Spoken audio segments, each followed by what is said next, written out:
Hello and welcome to this edition of Minstrels on the Block, where we bring you the finest singer-songwriters in the Valley area. This week we got first the return of Brittany Avery.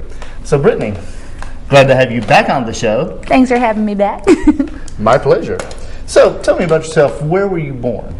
I was born here in Columbus, Georgia, and that's where I was born and raised. So what did your parents do? Well, my dad, he actually works in the school district, and actually for schools. He works for Spencer, I believe, in Fort Middle School. He's over technology, I think, there. And my mother, she's a professional pastry chef, so she makes wedding cakes. Where does she do that at? Out of her house. She, we've had a family business for a little while. So. Wow, that's cool. So, was your family musical? Very musical. My dad's side is extremely musical. My dad plays guitar and bass. He also plays with the Codfish. Mm-hmm. So he goes out and he plays for church, for Cascade Hills. Yeah. He's a bass player over there and has been for years. And so I guess my musical talent came from my dad's side of the family. Is your mom musical at all? She tries to be. Don't let her know I said that, please. Edit that one out. Yeah, she doesn't sing.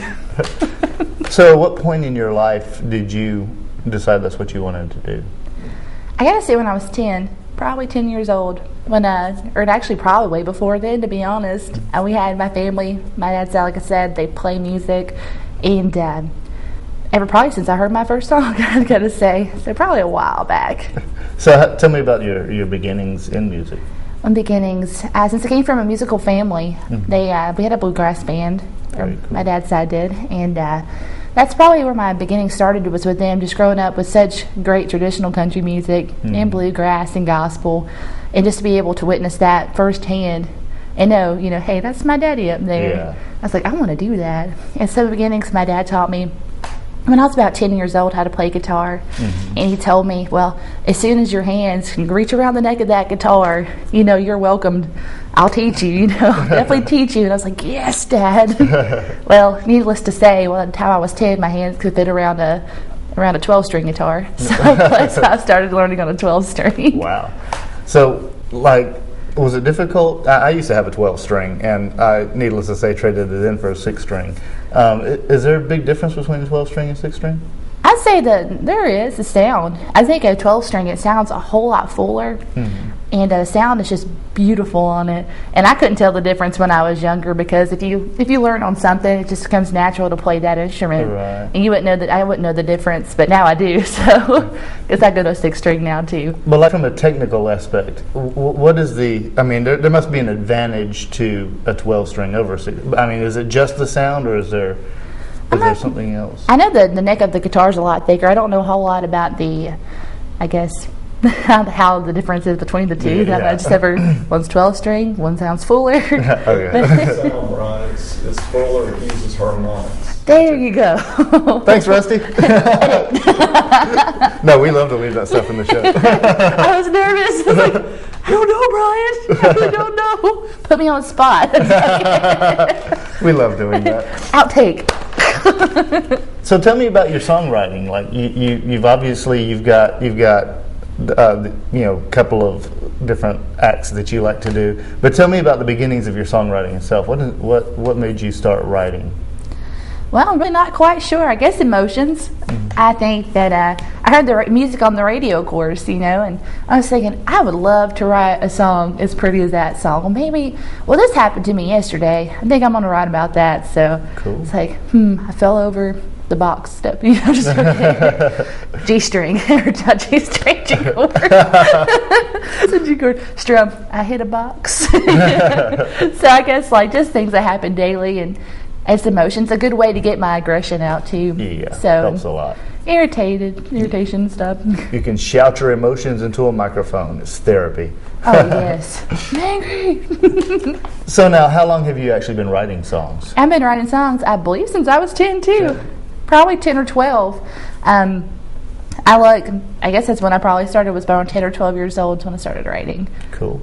Now, and as far as inspirations, you write from, obviously, like a lot of musicians, writers do, from your own personal experiences. But what are some of the things that inspired you to write? Some of the things to inspire me to write, I gotta say, like I said, daily things that happen. Sometimes love. I think love is a very big inspiration. I really do. Love and heartbreak. That's what inspired me to write. I wasn't quite sure growing up how to get out these feelings and how to say, you know, I love this person, but I can't necessarily say I love them. How do I do this? And it pins up inside you, and so that's how. I guess that's what inspires me to write. It's just my emotions and myself, Yeah, and other people too. So, when was the first time that you actually played in front of people? Like, you play out a lot. You play pretty regularly now. What? Tell me about your experience, your very first experience playing in front of people, because I know mine was terrifying. So, I'm really not quite sure. That as far back as I can remember playing guitar, probably at school in 6th grade when I went and I played for like a show and tell, and I think I played for that actually. And in 8th grade we had a talent show, and I played Jewel. You Were Meant for Me. Oh Is yeah, that up there? good song. Oh yeah, I love that song. I still have to play it. So, I guess I got up there and played that song, even though I think I forgot the words. The nerves, like you said, you play in front of a big group, you just no. So that was probably my first, experience playing on a stage. Very cool. Now, heading towards actually seeing one of the songs. Tell me about some of the places you've been. I've been all over the place. You mean like states and stuff like that? Yeah, places you've lived, places you've traveled to play, things like that. Oh, okay. That's an easy question. That's funny. Actually, it's a long answer to that one. I've played Florida. I've played all over the place. Fort Lauderdale. I've played there. Miami. Jacksonville is one of my favorite places I've ever played. Okay. And let's see, Orlando. I've played. I'll probably actually almost the whole East Coast. I haven't really gone past Virginia yet. That's a goal of mine. I'm gonna make it up there. So I've played all over. So that's cool. Jacksonville. I like Jacksonville. I went there once, but I was lost in an overheating car at the time. So one of these days I need to go back. Oh, definitely. There's great venues down there. Yeah, that's one thing that I didn't check out, and I need to go back and do that. I'll tell you what. Let's go look at one of Brittany's songs. Have a listen, and we'll be right back after this. This song is called I Can't Break Them Away.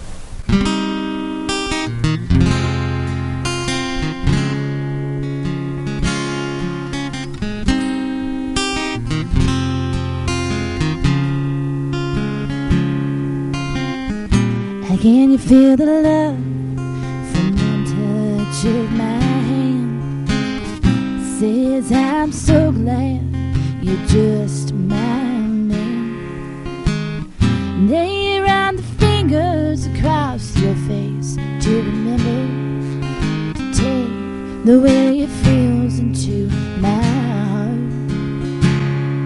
And I can't break them away.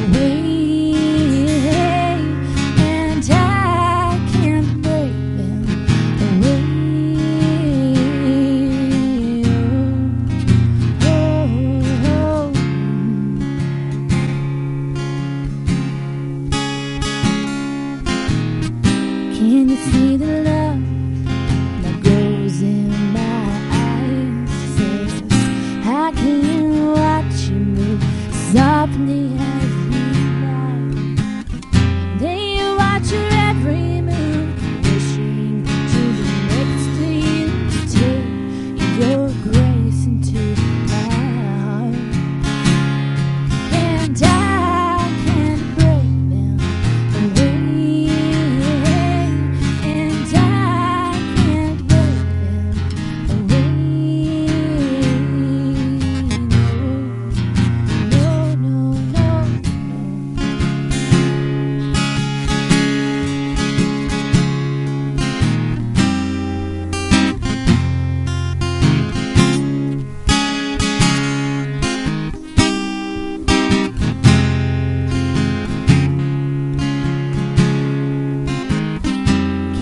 Feel the softness and touch my lips, pressing gently against yours as you lean in. They take your embrace and hold the passion tight. Take the way I need you into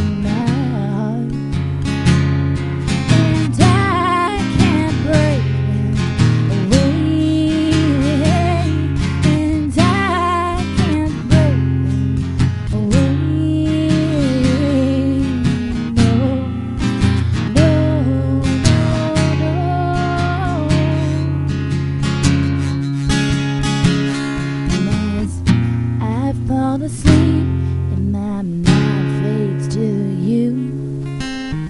Tells the dreams to take over, and they do. They run you like a movie through my mind, and I'm dreaming out with you again tonight. And I can't break myself away, and I can't break myself away. I can't break myself away. No, I can't break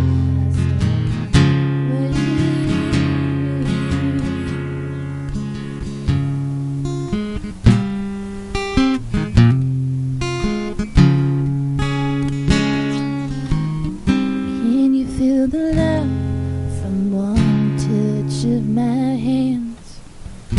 Says I'm so glad you're just mine.